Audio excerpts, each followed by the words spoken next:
Real talk, maraming freelancers ang iniisip, kailangan ko lang mas maraming leads. Pero ang totoo, kung dadagdagan mo ang leads mo, pero pareho pa rin ang delivery system mo, dadagdagan mo lang ang gulo.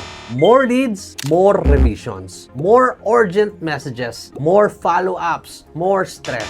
Hindi ka nag-grow, na-overload ka lang. Bakit nangyayari yan? Kasi walang malinaw na standards. Walang clear na done, walang baseline ng quality, walang clear na proseso. Kaya lahat dumadaan sa'yo. At kapag dumadami ang clients, mas lalong gumugulo. Ito ang ibig sabihin ng standards.